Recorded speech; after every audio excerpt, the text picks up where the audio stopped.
Chuck, the Comic Guy here, bringing you another podcast, the Chuck, the Comic Guy podcast.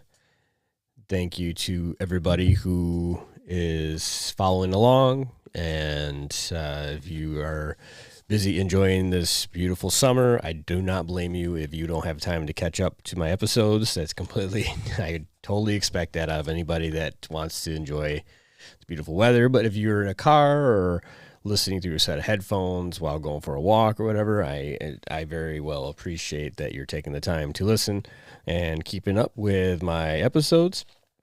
We are post 4th of July now, and this is kind of where, I hate to say it, it's kind of like where summer starts kind of hitting that downward spiral. I think that's the best way. It's like going on a roller coaster, now you're going down. So that's the way that it always feels like to me in 4th of July, because I'm in Michigan. It gets cold real quick here. It doesn't take very long. I mean, sometimes August stays fairly warm, but then it goes into these weird lulls where it can be 1 week's hot, and then the next week's kind of not so hot, and the next week gets hot again, and then it starts kind of feeling like fall into like the last week of August.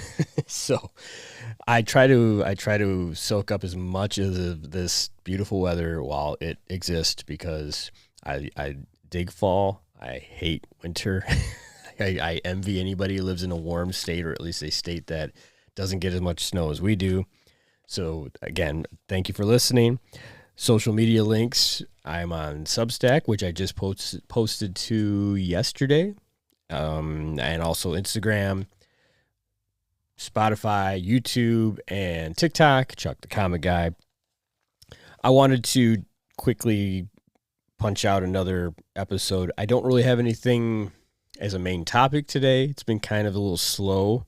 There's some little tidbits of news that are kind of trending right now. To go back to Supergirl in theaters, it's finally hitting that point where other films are coming in and kind of taking over all the ticket sales, so it dropped substantially, and that was probably to be expected. It had a really solid first week, I would say, not as great as expectations as most people would expect, but solid considering that it's not a hot commodity in the comic book world. There was, I think, a better probably presence of fans that came out, myself included. I made an appearance in theater to go watch it, so that was a big change for me, because I've been kind of avoiding theaters until recently. So that's just kind of the way that the cookie crumbles. Unfortunately, it's going to make a few more dollars, and it's just going to kind of go to streaming and all that stuff. So if you get a chance to catch it in theater, it's well worth catching. But if you can't, then you'll catch it somewhere else. Also, I just seen today that Spawn is now in pre-production. They're finishing up all the little details, the scripting, everything else. Jamie Foxx is still attached to playing Spawn. They're actually going to use Blumhouse Productions, which is well known for a lot of modern day horror films, so Sinister, Paranormal Activity, things, movies of that kind of genre, or that type of production. And I think that would probably be a good fit for Spawn, because it's very horror themed. It seems like that would be kind of the good route with Todd McFarlane to go there.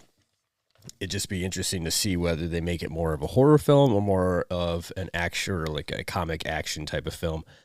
I think it's just going to still be a comic book film, but it's going to be kind of in that horror vein. Similar to what we had with maybe the original film. Going with Blumhouse Productions, that'll be, at least it could possibly complement some of the unique elements of what Spawn is, as opposed to what most of the big guns of DC or Marvel try to do. I mean, Blade was kind of that same, like Marvel's, I wouldn't say Spawn, but probably like the darkest that Marvel went when it came to something of that nature, because it involved vampires and things like that. So, and then X-Men 97 is on Disney Plus. I have not had a chance to catch up with it yet.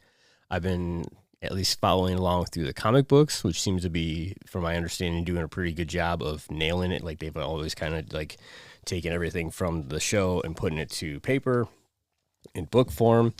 And I'm going to be further behind doing that with each release of comics that comes out, but I enjoy having the comic value, the physical format of a comic to read through, as opposed to watching it and paying money for another streaming service. I have no problem. I was hoping to catch it on someone else's streaming service over the weekend because we were kind of house sitting for someone for a minute. And unfortunately, they didn't have their Disney Plus logged in, so I missed out.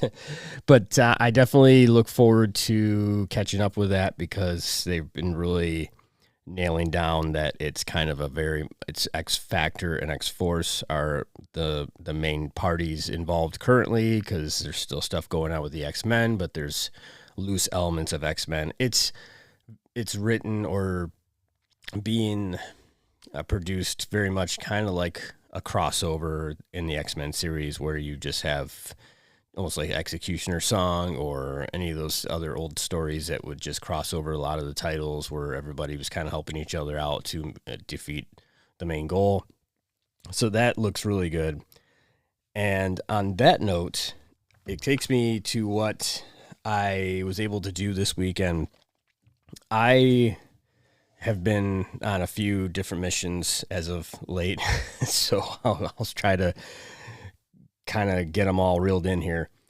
My first one is that I've been kind of stir crazy. So 4th of July was very boring, and unfortunately, I wouldn't say boring. Boring for me. I mean, it was really cool to hear all my neighbors having a good time. Usually it's kind of a little bit more of a celebration here, but there's a lot of family things. Everybody was scattered all over the place, so we didn't really do a big family gathering and things like that. So it was just kind of a chill 4th of July. Actually, I know a lot more people that were having kind of a chill 4th of July, and I enjoy it to be able to get the possible extra day off from work, or at the 3-day or 4-day weekend if possible, and to just soak in. Again, summer's winding down, so it's just your time to kind of embrace it.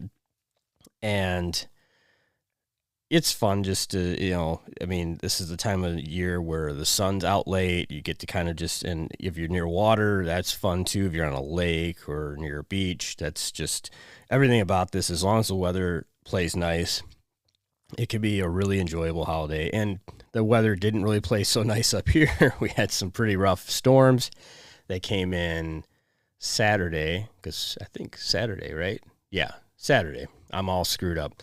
And because Friday was really nice, and then Saturday was kind of like, okay, here we go. And then Sunday was just kind of like a mix of both days.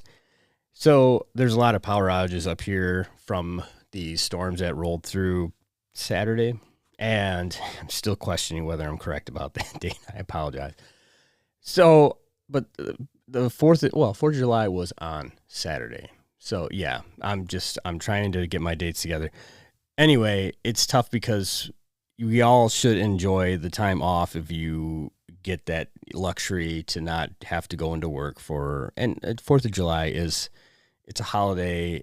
It's one of those things that used to always be a very optional, like you can either say yay and you get the day off, or your boss just has you working because what kind of, you celebrate it at night if you're looking at fireworks or whatever. So you don't really necessarily need the day off, or you can get off early from your shift. That's always the kind of the weird cachet with it.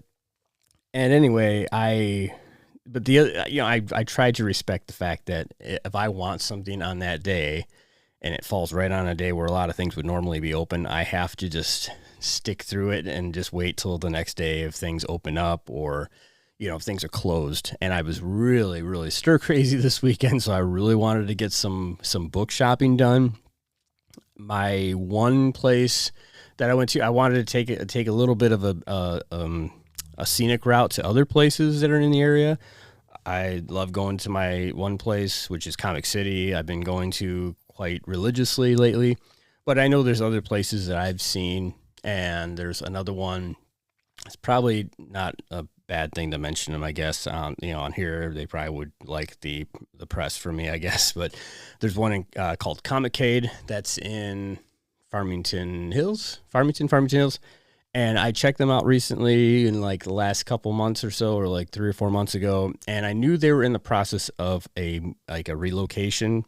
I didn't realize it was going to be on a day because I went Sunday. That's what I was doing Sunday, was getting like, okay, things are open back up. They should be back to the normal hours. It's not a holiday anymore. And I went driving around, and unfortunately, Comicade is relocating. So they will take orders, or they had information on how to get in touch with them. But I'd like to just go into places, even without, if I'm not going to buy anything, to still just thumb through stuff and just kind of window shop of sorts.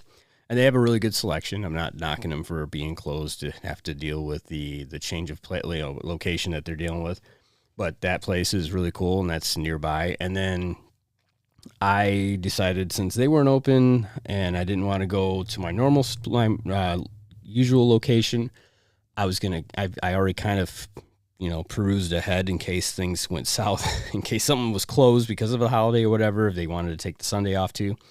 And I found a really cool place that's in Berkeley, and of course this is all Michigan. So if you're in the Michigan area, you should kind of know these if you're a comic book collector, maybe if you're close enough. So Time Travelers, Cards and Comics, or Comics and Cards, however you want to say it first. They are in Berkeley, and just on the cusp of Berkeley and Royal Oak, and that's a really nice area too. I had not been in there before. I've driven by it tons of times. I've actually done some business stuff in the same strip that it's in, and I went down that way, and it was only 20 minutes further drive. Unfortunately, with the storms that came through, there's a lot of traffic signals that were out, and I was really starting to be concerned that if one place is closed and then I'm running into electrical problems, that what if this place isn't open because they have no power? And then I was going to really just kind of like pull my hair out, because I was super stoked to get just to dig around and find some stuff. And actually, the day before, I think it was Saturday, I went to, that's what happened. I went to Book Off in Novi, which it's a comic, they've got everything. They're not necessarily mainly a comic book store, and they are like a Japanese, they're like a Japanese books and arts, well, I would say arts and crafts, books and collectibles and manga, things of that nature. And so they are starting to open up things in the US and coming over here, and they have a killer book selection in terms of comics, where they just do $1 on all comics. And usually it's ones that people bring to them for credit towards other purchases, so they're used, and some of them are pretty banged up, but you'd be surprised what you could find. So what got me motivated to do this big shopping spree was I've been on this young blood kick, trying to get a lot of filler issues, and not just that, any like random, if it's something that I feel like my collection could use, I'll nab it if it's a good buy. And I've got further developments on the whole Youngblood thing, but I've been digging around, and they had about like 8. They're not even like, they're not cardboard long boxes or short boxes. They're like a fabric, same deal. They fit comics perfectly. And I went digging through them, and I found, okay, that's a cool deal. Here's a book I could use. Here's something I can meet, and it's a little rough, but it could be a reader copy, and then maybe I'll find a better version of it later. I ended up scoring some pretty decent finds there. At least one particularly, I found the 2008 run of Youngblood issue 4. Those between 2008 and 2017, that window of Youngblood, which wasn't even really being written by Liefeld until 2017, when he kind of came back and started being more involved with it. He was doing some cover stuff for him and everything, just contributing, but he wasn't really he didn't really have any ownership of the title at that point, and he was just kind of letting other people roll with it. So I found that, which was just kind of like finding a needle in a haystack. It was a really, really good deal. A little beat up, but I I will give it a home. It's in my home now. And a few other things I found. So that I always love that hunt. That I said it in my collecting issue. It's the thrill of the hunt. Anybody listening right now that loves going to random flea markets or comic book stores or rummage sales that you see comics. I mean, it's just that, what am I going to find a gem? And some of the Image titles from the early 2000s, it's subjectively valued to different ways to different people, because, or the awesome extreme books or whatever that were like the offshoots of, they were just kind of they took Youngblood and rolled with it then too.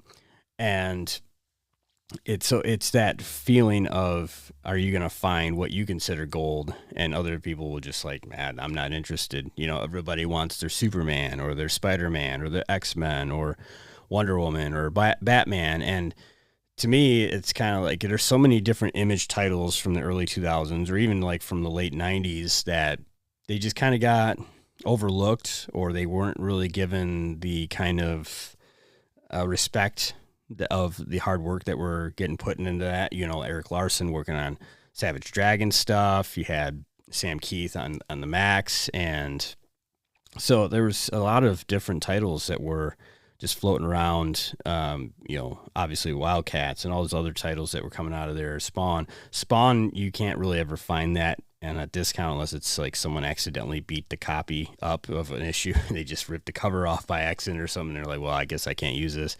So, and that seems like, there's certain people that they cherish that certain titles from certain brands, and you'll never see them in the wild. I mean, even Walking Dead individual comic issues, it's hard to find until you get to some of the later issues, but the early issues are just, they're scarce. Same thing with Invincible. And there's a whole bunch of other titles like that. And so, and it's crazy because they're only within the last 20 years. I mean, when I was collecting in the 90s, I could find back issues of the 80s all the time. And I know that was when they were a little bit more mass produced and they were through Marvel and DC. So that's kind of a given that you're going to find some of them. And even you'd find stuff from the 70s, it'll be still kind of costly then. But to find stuff that, I mean, a lot of Image was almost still deemed to a lot of people it's not Marvel or DC, so it's got to be still considered an indie, and it's not necessarily an indie anymore. I mean, it's got some legs to it, and it's given in my opinion, it's given Marvel a run for the money, because other than X-Men 97, there's not anything that Marvel is doing that is lighting it up except for Spider-Man and Doomsday, or anything MCU title related that's in the future. On the comic front, we know that they're struggling to keep things kind of kept together. The glue is starting to unfold at the seams. And that's, again, a subjective take, because I know people that will still buy the Spider-Man titles or the X-Men titles or whatever is kind of still trendy, but they just don't really hit like they used to. Whereas Image titles, I mean, there's so many like newer stuff that's coming out with Dork and Battle Beast. There are just so many things that they're doing. And then you've got the Energon universe, so that's becoming a bigger than some of the stuff that was coming out of Image from the early 90s. And DC is still, I mean, DC, and to me, if I had to rank who is out of the big three, I would rank DC, Image, and Marvel, which, and Image is not far behind DC. I feel like Image is almost pushing DC to really get crazy. Obviously, with the Absolute Universe, you've got Invincible on Amazon, where, people have accepted and embraced that a superhero cartoon can be gory. It can be traumatic. It can be lots of drama and suspense. It can be a good story and not just be how cool the costumes are or the character depth. I mean, even though the character depth is huge in each character with that show, it's just that it's really, Invincible is outdoing, in terms of popularity, I think Invincible right now is outdoing DC and Marvel hands down with anything they're doing. It's just that DC has still got so many different titles that are kind of, ganging up on all the non-invincible stuff of Image, if that makes sense. And so I think that the fact that Image has even come this far in the discussion for as long as they've been around, it's a good thing for them, and it's awesome that they've got such a great creative team. I've seen so many of their people on social media that are just knocking it out of the park in terms of just communicating with the fans and being open with the community about what they've got going on. It's really cool that they're just kind of letting you in to their world. And I feel like DC, they have some people that will do that, but they kind of keep this very much like a curtain still up, so you can't see too much behind the scenes. And then there's some, I think the creators, the writers, and the artists the younger ones are really doing a great job reaching out and being very embracing of the community. Stephanie Phillips, which I was going to mention later, she's all over social media. Scott Snyder. So, I think we never had that in my generation. The closest thing you had in the 80s and 90s was writing a letter to the publisher, to Stan Lee or at Marvel or whoever at DC, and or the creator of the title that you're reading. I should just say that. And they would put your letter in their little editorial, hi, here's the mailbag. And that would be kind of like, wow, people noticed me, or my thing got published, and that's really cool. And now we have the power of the internet and social media, and there's so much, it's so immersive of what you can do through those channels alone. So that's a really, that's kind of my rant. Went off the deep end of buying books and hunting so far. So I went and I went to Book Off and bought some really stuff. I'm not saying all of it's just Image titles. There's a lot of DC stuff in there, like from the last decade, that's just getting banged up in those boxes. There's a lot of Marvel in there. I've seen some Captain Marvel books. I've seen some, don't really see much Spider-Man. Star Wars, Marvel Star Wars stuff from like the last decade is getting thrown in there now. I think it just kind of got a little too overhyped to some people, and they just read it and then they turned it in because they were like, okay, I'm done. There's too much. I think there's a little bit of Star Wars fatigue for some fans, not diehards, but some of them, people that are trying to follow along. It's just too much and overwhelms them. And so I went to Book Off on Saturday, and then it inspired me to get back on the road and hit Time Travelers. Never been in there. I seen the images on Google, and I thought it looks really cool. And then when I walked in, I was blown away. I mean, it was just insane how much stuff they had in there. And for such I wouldn't say a small little square footage they have. I mean, it's big, but it's big and small, if that makes sense. It's and it's in like a little nice downtown. So there's stuff nearby if you ever are in the area and you want to go hit if you want to have a drink and a dinner at the bar across the street, or go here or take a walk if it's a nice day. It's a nice little area it's a little downtown area. So went in there, and again, my agenda was to see if I can score any good deals, and also see they look like they would be a store that would be only older vintage stuff, but they were surprisingly well stocked on new stuff. So that's a really awesome thing to discover. And I mean, they had a large wall of all the new stuff for like the last 2 or 3 weeks. And I landed into the complete, whoa, here we are.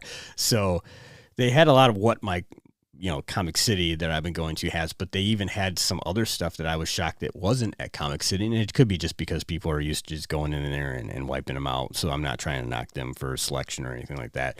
But I found like Youngblood stuff that was newer, either reissue stuff. So like Youngblood 1, that was the $1 issue that they rebranded and did all the new stuff with it or revamped it.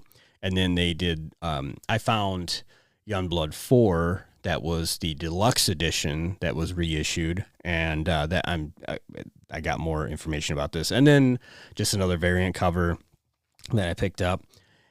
And I mean, I was in there for over an hour easily, just because I couldn't. Because then I discovered, and I didn't discover one thing until I left when I was leaving. They had rows of 60-cent books. Okay, so all again just like Book Off, but these are in cardboard long boxes, and they're not in any particular rhyme or reason or order. You just have to. It's just kind of like you're gonna have to grit your teeth and bear with it, dig through them, just hope that you can find something that is of value to you. And they had actually some surprising 90s stuff in there that I would have had in my collection if I didn't already have it, like some Uncanny X-Men. They had a lot of just like Archie comics from the 80s or 60s or 70s or what. They were older Archie comics, like Richie Rich stuff. They had a lot of things in there, DC, Image, everything. The one thing I was actually really surprised and it was, again, that needle in the haystack feeling. And it's just, it gives you like that, like, that victory dance in your head, I guess is the best way to describe it.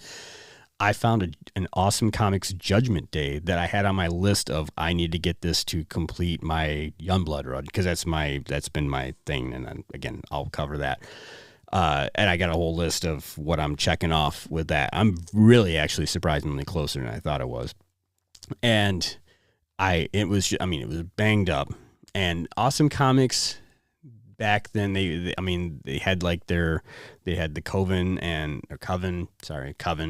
and a few other titles that they just didn't really land very hard or anything like that. It was just kind of like this in between thing that was going on at the time in the late 90s.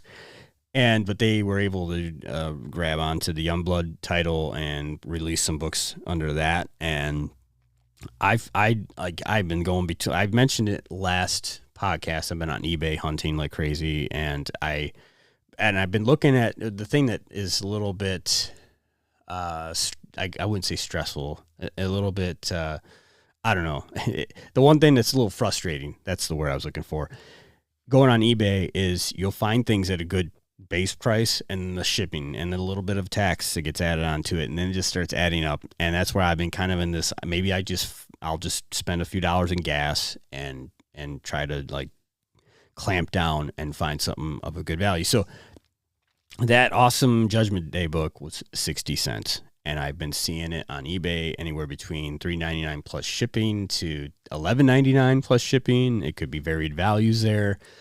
But that was like my victory of the weekend. And again, it was just buried in the middle of a box. And I dug through so many of these. Again, I spent almost an hour and a half digging through 60-cent comics, because the unfortunate thing is, going back to what I was saying with how people perceive older Image titles, is you go through all the here's the bagged and boarded and the well-treated comics of Marvel and DC, and they're all in alphabetical order. And you can, we got the nice little plastic dividers that say each title, from Mighty Thor to Amazing Spider-Man to Wonder Woman to Batman, everything, Robin or whatever, even Joker, all the like the villain series. And then here is these like banged up. Because when I went to go look for Youngblood, it was either on the new stuff that was just coming out or has been out for the last couple of weeks, and there wasn't really a box dedicated to it, which a little disappointing. And that's not just exclusive to Youngblood. It's a lot of titles that were Image titles from the 90s that they had short runs, and they were really mass produced, and so they kind of got shoved aside or put in these boxes, and they're like bargain bin box or books. And that's to like, I'm not trying to knock them for turning into that, because I see them on eBay going for decent prices too. It's just it's eye of the beholder. It's very subjective. It's your perception on whether you want Supreme issue number 1 or Prophet number 1 or Brigade number 1, 2, and 3 and 4, or so that's just, and those and Bloodstrike, or Savage Dragon, even some of these titles that were big titles that helped build the foundation for Image, they just like, it's like there's this I hate to say it, like a hate wagon for them, but like nobody really gives them their due respect. So they get kind of shoved into these bargain things. And I wish they would be better treated, because I probably would have bought more if they didn't get shoved into these junky old boxes underneath the main stock, and it's just, the sign of the times. But I feel like they're going to get their proper recognition in time, because Invincible took a long time. I mean, it had a fan base from the comic series, but a lot of people don't realize it's been around a lot longer than what Amazon has had it available to you. And now people like go into whatnot forums or their auctions, or do you got Invincible? They go to stores, you got Invincible. Well, yeah, here's a copy behind the counter. It's now $100. We used to have it in stock 15 years ago, like 10, 12 years ago, whatever. So that's just the funny thing about it, is that I'm not knocking, because it's not just Time Travelers. It's a lot of stores that just do, they know that people want DC Marvel. They want their Batmans and Supermans, or their Captain Americas, or their Spider-Mans. And they make those the nice luxury items. They treat them better. And then you kind of just have to like go through these bargain boxes to find actual, to me it's gold. I mean, to me it's like stuff I wish I would have bought when it was fresh and new, and been keeping up with it for much longer, when I dropped off the radar there. And there's so many people, there's a huge cult following for Image titles, for the 90s stuff. And even if it's not Image, it's something else, or Extreme Studios or whatever. So that was like my little victory lap for the weekend, was finding some really good deals. Now, the other thing that I also did this weekend was, when I was at that same store, I bought my first slabbed book. I say that like with some dignity, I guess. I don't know. I've seen slabs in at Comic-Con, or I've seen them in random stores, and they're usually behind the counter, and I don't really give them much attention. I collect slabbed sports cards from PSA or Beckett, and I've had those for quite a while. And I understand that market. I'm starting to get a little bit more privy to the comic grading market. And I on that note, I wanted to mention that I recently, because CBCS was another grading company. It was in competition with CGC, and CGC is, if you know anything about sport card grading like I do, and I'll just kind of apple to oranges it, I guess it. So PSA is like known as the biggest card grader in the market, and they do not just sports cards; they do everything really. And then there's Beckett and a couple other. I'm trying to think of the other one that I haven't done in a while, but Beckett's kind of like this next tier down, and then there's another one. I've got pretty much all three major card grades in my collection or whatever. And in that note, so PSA is like CGC, although PSA, I believe, bought out CBCS for whatever reason. Like CBCS was the other grading company, and a lot of people went through them as well, but they obviously hit some sort of issue financially, and then they just closed up. And now there's all these CBCS slabs in the market that don't really, I don't know how you really evaluate them, because recently I was scrolling through, I was online, and someone made a comment about CBCS where they went to their collection of slabs and found out that you can't look up the information on them anymore. And all graded products usually have some sort of attached web identity somewhere, where it gives you all the information, the stats, and you can look up how many are available, or, what their value might be. And apparently when CBCS was acquired or bought out or went defunct, essentially, they just like, well, okay, see ya. And they dropped the ball on all these guys, all these people, all these collectors that bought CBCS graded products, mostly comics. So now you're in this and you paid good money if you're doing that at the time when they were around. So you now have to probably crack those slabs and resubmit them through CGC. So now you're paying a second grading service to do that. And CGC is really, I mean, there's other grading companies, I'm sure, out there that will be the next alternative or the competition. But CGC is kind of viewed as like your go-to. That's your standard, your gold standard of sorts. So, and I mean, I've heard mixed reviews of all brands. Doesn't matter whether it's cards, comics. Every grading company is going to have someone that's not happy with the service, or they say that they did something when they graded it and didn't do it right or whatever. I'm not here to like target any one of those companies for any of their practices. Every company does something wrong at some point. They do their best. It's their job to fix it, and how they fix it is who is the winner, because if they fix it right and make you happy with the way they fixed it, then they obviously got a one up on the next person who couldn't do the same, hit the same agenda. So, yeah. And I was thumbing through these slabbed books, all CGC grades, and excuse me. So I found a few that were like, wow, okay, that's new. I mean, they're much newer stuff. It's easier to grade newer stuff because it's just in better condition than some of the older stuff. Although they had some older stuff, it was a little bit lesser than near pristine value of sorts. They had some Fantastic Four stuff in there. They had, older stuff like the late stuff. I was actually shocked. It was pretty affordable for what the age is on it. It's a 40-plus-year-old book. And I saw the New Mutants 100 issue at a 9.8, which 9.8 is pretty much like as good as it gets. You can get a 10. You can get a 9.9. Good luck with an older book getting a 9.9 or 10. 9.8 is pretty much satisfactory. Like, that's like you're content. 9.6 is even a content level for most collectors. It's a better value, obviously, because it's a lower grade. Now, I've heard the argument about graded books where they shouldn't be encapsulated to never be read, and I understand that take. I completely respect someone's opinion to that.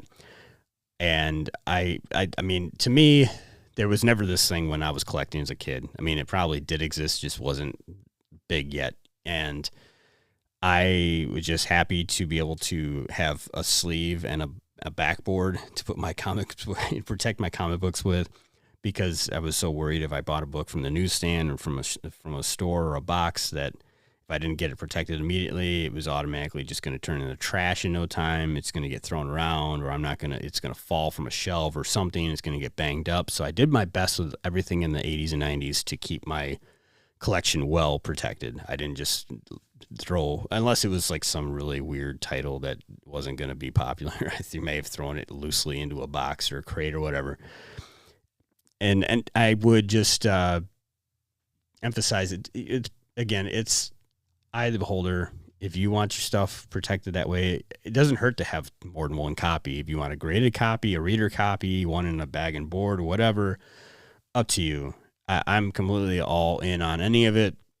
The interesting thing about the grading market now is that before it was a thing and it set this standard, you had to rely on Wizard magazines to get your values in the 90s, and then the internet came along, and then eBay kind of sets the market on what's got value or where the value sits, although I've seen it's not accurate by any means. It's all depending on scarcity or rarity or whatever.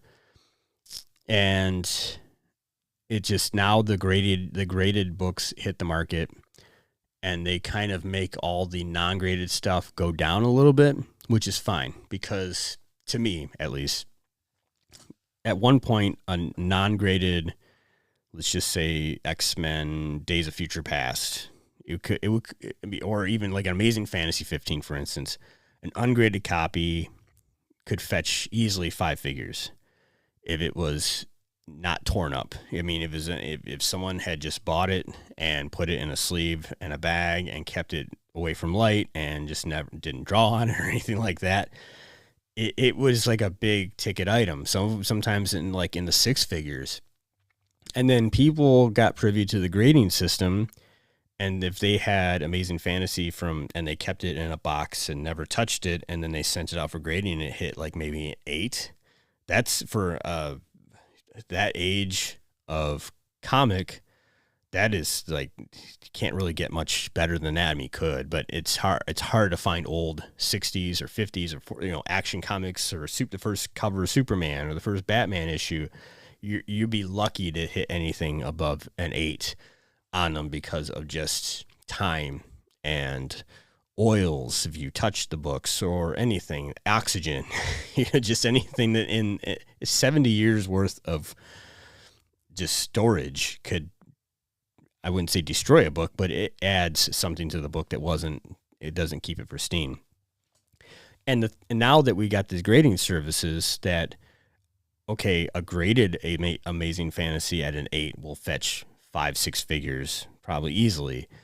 It knocks all the non-graded stuff down, and it actually makes it more affordable for us collectors that I don't need something in a slab. I just want it to be with my collection, and I can get Amazing Fantasy 15 for an affordable cost, because the graded stuff is so much more expensive now. And if that's more sought, because it becomes like an investment thing, and if it becomes more sought after to get it graded, well, that people don't want the non-graded stuff. So they'll kind of like, they'll sell that stuff at a premium to roll that money into a graded one.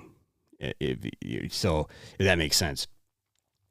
And that to me is like kind of the weird double-edged sword of graded comics, is that it's one less comic you can open up, and if there's not very many of it and it's stuck in a slab, and let's just say something only got like a 3,000 issue run and most of them got slabbed, and then the rest that wouldn't be like anything from the 60s 70s, it'd be more current day. But in time, if more collectors start slabbing the more scarcer or more rare books, there's less actual books for someone to be able to put in their collection and enjoy. That's the kind of the argument against it.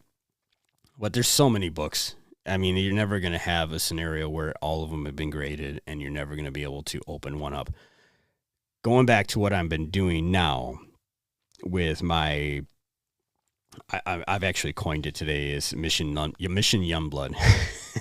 So people are going to probably like, what are you like? Why Youngblood? Why are you so high on this word? Well, it's been kind of like, X-Men was my thing back in the 90s, X-Men Volume 2, and then I started I collected all of X-Men Volume 2 up until like when Legacy started coming into effect, and they kind of rebranded the title, and it was, they went away with X-Men Volume 2. It kind of became Volume 3 of sorts. So Uncanny X-Men was kind of my next challenge, and I've been working on that. And then Amazing Spider-Man, I always will reminisce of my friend who was my neighbor at the time being the big Spider-Man guy, and I was the big X-Men guy, and we'd always just kind of share notes with each other of what our favorite comic guy is doing or favorite comic titles doing, and I would look at his stuff, and I was like, well, I don't need to spend money on that. I can just look at his, and he doesn't need to spend money on X-Men because he can look at mine. So it was kind of us winning each other sorts. And I would look at some of the covers of Amazing Spider-Man in the 260s runs, or like because that's where we were kind of collecting at, was in the 200s if we were doing the Volume 1 stuff. And I would just think, yeah, that's a really cool Rose cover, or that's a really cool Black Cat cover, or yeah, that's awesome that here's Cardiac now, and we got Venom and Carnage are coming to covers, and it became this thing for Spider-Man where I really kind of envied some of the stuff he had in his collection, but I also had a really cool collection too, so I had to appreciate that. Now I'm at this point where I'm always going to have a sacred place in my heart for Spider-Man and X-Men, but I've already kind of, I'm kind of wanting, it's prioritizing, right? So Youngblood is an easy thing to prioritize because it's only up to, in Legacy numbers, in the hundreds, early 100, and you could argue 100 and 203 if you really threw in some random books in there. Obviously, issue 100 just came out. To me, that's more attainable. It's an easier goal to accomplish. And if I'm kind of hot and heavy into it, let's just go all in. I've already got enough X-Men stuff to keep me carried over, and I've now gotten more of an Amazing Spider-Man collection going. But I'm in the moment. I mean, Youngblood is in the moment currently. I'm embracing it. Whether you care for the title or the creator, I've said it last episode, and I will always say it. It's up to you. I am all in on catching up on all the issues. There's so many issues that I have not caught up on because I didn't have in my collection, or I'm still hunting them down, or they just been I've been accumulating them, so now I can finally go through and start going through the story sequentially in the order that it's presented to me. So then that's the thing I mentioned last episode, was it's a little bit of a tricky order. So, but I'm finding, and it's fun that I'm finding books, because that's the other fun thing. I can find so many Amazing Spider-Man books if I just found the right store that had it in stock. I mean, the first cover appearance of Punisher, if this store doesn't have it, I guarantee the next one has it, and it's running into, it's three figures, or, it's $300-$400 depending on condition. I could find any issue of X-Men, Uncanny or Volume 2. If I needed it, it's going to be somewhere. Youngblood with some of these runs are hard to find. I mean, and they're actually pretty pricey, surprisingly. I've been nipping at it, and it's become kind of this fun little, it's like an ASMR exercise to try to just close off the list chunk by chunk. Most of it already acquired through a few different really cool bundles, and that kind of really motivated me to get like gung-ho about this now. And I dig what Rob does with, I mean, especially early, obviously his first involvement with the first series of Youngblood, because he was involved with everything that was being discussed in art and the story.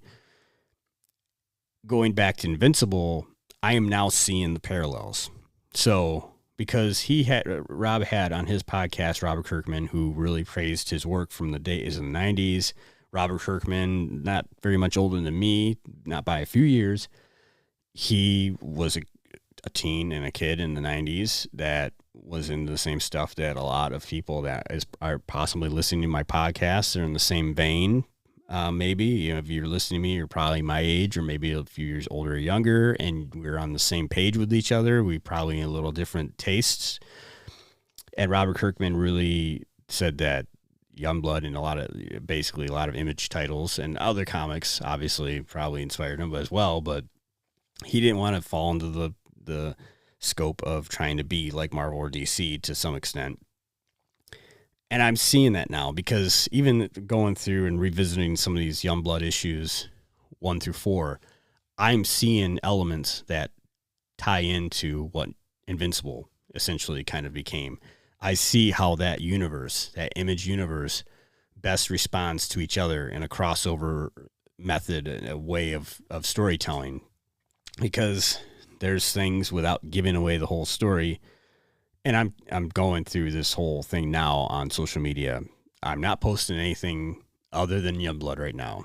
Starting issue 1 to wherever. I technically should be starting issue 0, but it's really weird how the order is.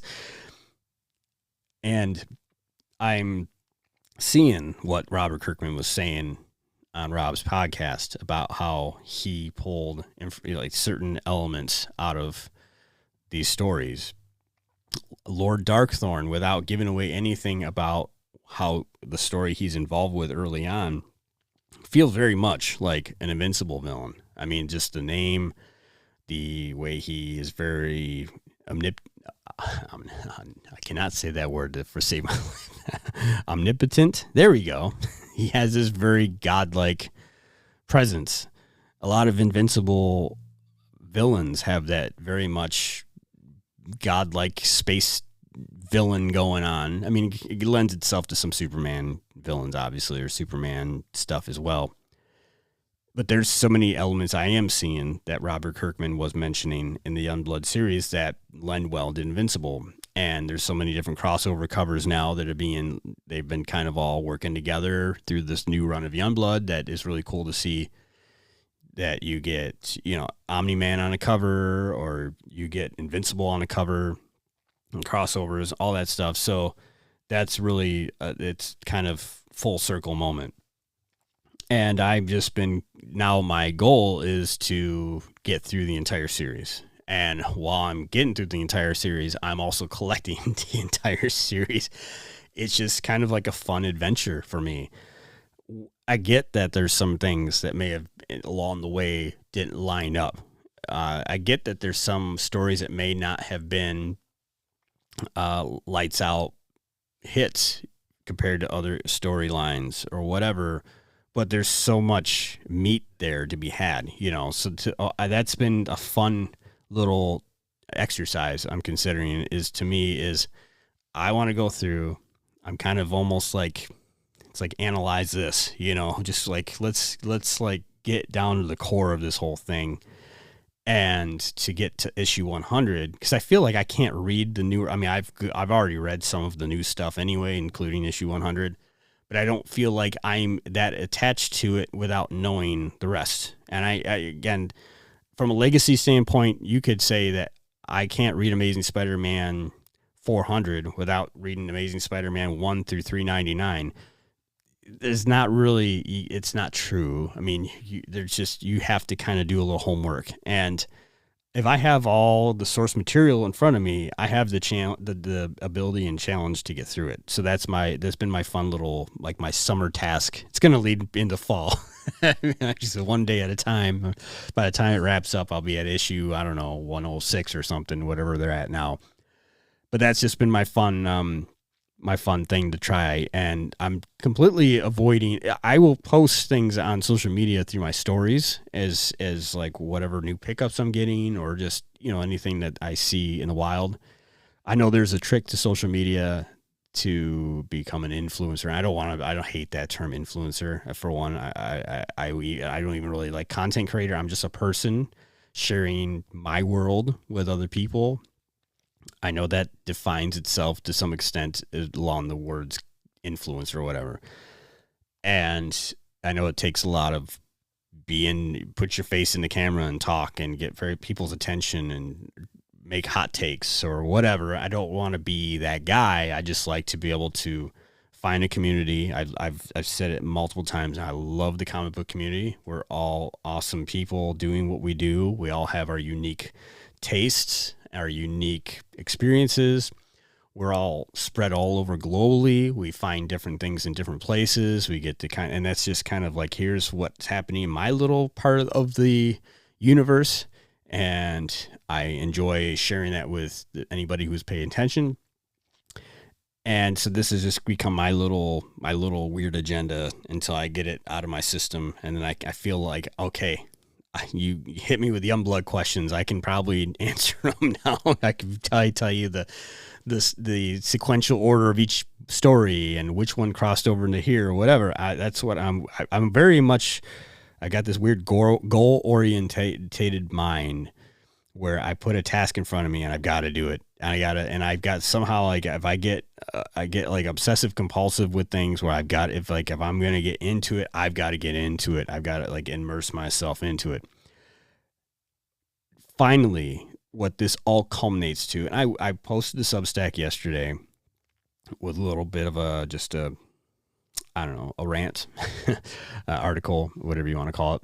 So Stephanie Phillips, writer for Daredevil at Marvel, and I think that she's honestly like I'm not saying she's better than all other writers at this time or whatever. She's doing a really lights out job with Daredevil. She's got a lot of really good recognition. She's getting some great deserving spotlights her way. She was at Motor City Comic Con. Did not get a chance to meet her, but given the length of her line, it tells you something when Scott Snyder and Stephanie Phillips have lines longer and everybody there. That's like a big deal. And they had lines longer than some of the media guests. That's really awesome. You never used to get that before. Sometimes, I wouldn't say never. a lot of times people just like shun the art community and they just go to the media guests and the celebrities. And that's really awesome that people were standing in line for hours to get their book signed by those two and others. So she posted the other day kind of like a sneak peek behind the scenes of how the structure of writing a comic book is. And I looked at it and it was like, page 16 of Daredevil. Here's the setting, here's the mood, here's how things are narrated, how many panels it's going to take. I never really got the chance to see how any of that. I probably could have gone to Google and figured it out real quick. I've always been a person full of ideas. I've had years and years of time to go into my own head and build and construct stories and adventures or fun ideas. My mind, it works very much like It's Always Sunny in Philadelphia, where you're just constantly trying to think of this thing that's going to just get you over the top, and maybe okay, but here's the roadblock, So it's like Dennis and Mac are like, we got to do this to get this agenda done, and it falls flat in their face. I've always had so many different. I mean, I've been exposed to so many different things in my life, from media and books and experiences. And I've talked to so many different people that have so many great creative minds and thoughts as well. And when I run into someone like that, it's such an awesome experience, because it's like a tennis match with ideas. You just ding, ding, ding, back and forth. I've shared so many of my ideas with a couple of people, very close friends. And they're like, man, that's like great. You should do something with that. How many number of times I've heard you should do something with that. And I think, yeah, that'd be cool. And then I don't do anything with it. I do D&D tabletop gaming, and it gets really creative there. I can easily pick apart music or TV shows or whatever, and I could sit there and say, yeah, that wasn't, they did that great and they did that wrong. And sometimes it's me being a little critical of certain things. I don't like to be that judgmental, but I've gotten better in time about how I judge certain things. I see we all do it. I mean, the way that we are exposed to so many things now, it's easy to fall into the trap of, I see what they did, but I bet I can do it better. And I don't like to be that guy, but I always like to say, well, I wish I had a chance to do something that was cool like that, and maybe it gets better than what was done. I saw this page that she put out on, Stephanie Phillips put out on TikTok and Instagram, and I thought that's all it takes to really write a comic. I know I'm really downplaying that a lot, but I've got a comic book story. It's been in my head for the last few months, honestly. That's been just brewing in there. I've seen certain elements of it start appearing in comics that are starting to be pitched to the general public. I don't know whether they're gonna, when or if they take off. And I worry that now I'm like, if I don't get on this now, I've had ideas. My one good friend has said it's a collective consciousness. You have a really awesome idea, and then 3 weeks later, someone somehow just has the same idea or something similar to, and then why didn't I jump on that? I'm really pushing myself now, as of yesterday, even before my Substack article that I posted. I've started breaking down what I'm going to consider a comic book adventure, and I've written down things before. I started writing books at one point. I've had a couple novels I started that I just stopped. I am my own worst enemy when it comes to progressing myself further along to development of things. I've encountered lots of great people who've done some awesome things recently. I've got a friend who's become an author in the last few months it was like, whoa, that's a cool thing that you did. And he released a book, which I plan on being able to talk with him at some point about. And it just puts me in this position of, I've got to do something now. I mean, like, how long before I can just keep putting something off? So I'm very excited to start grinding into, I've in my head, and I could be told wrong by a publisher or someone else that does this for a living. I've easily got a 12-issue run in my head right now. My brain goes through all these ideas, and then it starts imagining them into actual form. I've done that I've created movies in my head. I guess I've joked, and I hate to say this out loud. I've got Wayne's World 3 in my head. And I've like, if I had someone that I knew in Hollywood, I could say, here's the idea for Wayne's World 3. I know that's a really weird title to throw out there, but honestly, and again, in the world of sequels, it's like, well, how original is that really? It's sitting here in my head. It plays once in a while. I decided, like, it's like flipping a channel on Dish Network and Wayne's World 3's on, but it's in my head. So, and that sounds silly that I'm saying this all out loud. And it's not just sequel movies. Sequels are easy, honestly. You already got the foundation. You just got to continue off of that foundation and keep building it up higher and higher. That's easy work. I've got original things in my head. And the problem is that I sit and I get stir crazy and I get too in my own way. I start, my ADHD or OCD brain goes out of control and starts throwing my ideas into like a drawer somewhere in my brain. So that's just the way I've always been, unfortunately. I've had some really great moments in my time where I've collaborated as a musician with other musicians. We've done some really awesome things, and we still got things that we can achieve if we get together and do it again.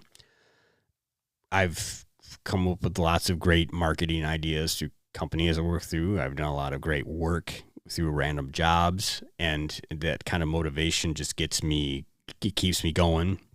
And now I'm doing this. And honestly, this podcast is kind of like the foundation of everything I'm talking about now. I mean, I've done a podcast before. It wasn't comic book related. It was something completely a little different. But I just couldn't, again, I got in my own way. I got a little in my own head. It's easy to do. You get into like this momentum, and if momentum shifts, and you kind of feel like, well, then that's like getting off at the dock. We're done with this boat ride. So that's what I am going to conclude with here, is that I'm super excited. I hope that I can, if this hits the right ears, whether you're an artist or who knows, it's me having to network now at this point. I'll put all the ideas on paper and type them out and draft them and clean them up and make sure that makes sense. Lay out the storyboards, or how many panels need to be involved, or how many pages this is going to be. I've got a very provocative story in my head that needs to be put in comic book form. I could easily write it into a book form as well, I'm sure, but I feel like it lends itself really well to the comic book community. And for me, it's like, if I can make this happen, it might not be anytime soon. I like to be able to kind of get myself way ahead of myself first to be well prepared for it. It'd be like my thank you to the comic book community, whoever wants to take it on or listen to it or read it or whatever. I mean, I think everybody's goal now in the comic book community, if you're a creator and you've got something awesome, if you're like an indie studio, whether it's Dork, or I wouldn't say Dork's indie, but it's like an up and coming title. You got Dungeon Crawler Carl. There's so many things that, Invincible kind of opened this gate where how many other things can be created like Invincible that can get put on Amazon or on Netflix or whatever. And if what I create ends up that way, which I can easily see it in my head, it's already, the gears are turning, it would be awesome. But I can't put myself in pipe dream world. I have to actually do the work first. So that's my big thing. That's my thing between, and I'm getting a little bit of influence from Youngblood and anything else I'm reading. I'm not saying I'm going to completely knock any ideas out of there and do it myself. This isn't even like in the same vein of Youngblood of sorts, but it's a cool exercise to read through and get a little bit of inspiration from. And I will get inspiration from all other sources as well. There's actually some, I can't, without saying what the project is or any details about it, there's certain elements of things that kind of brought it out of me. Certain TV shows that were big things back in the day that really were like, yeah, I like that character, and I think he could be this character too.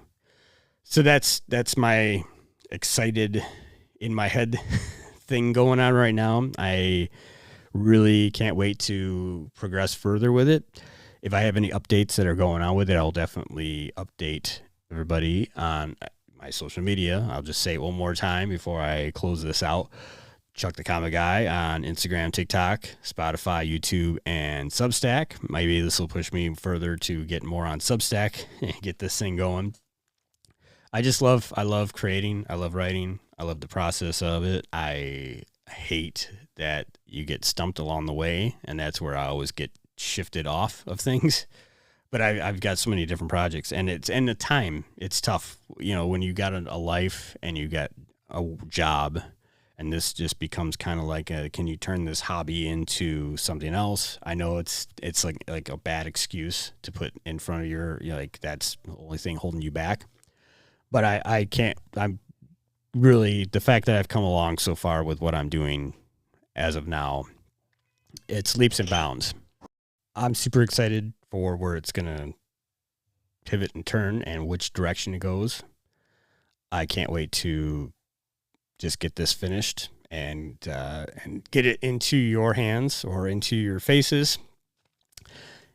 With all that said, follow along on social media, Chuck the Comic Guy, TikTok, Instagram, Substack, YouTube, and Spotify. Until next time, see ya. Let's cut out of here.